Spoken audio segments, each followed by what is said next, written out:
সব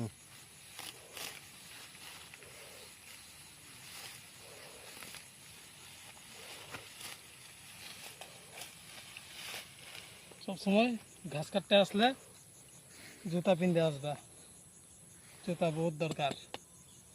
জুতা আর কাশি একদম ব্যান্ড না, অল্প খাড়া টাইপের কাশি।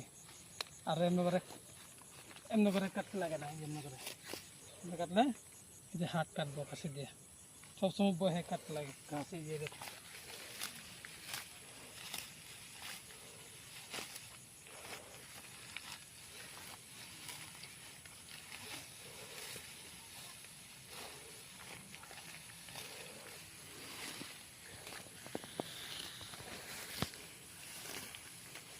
এখন ঠিক আছে।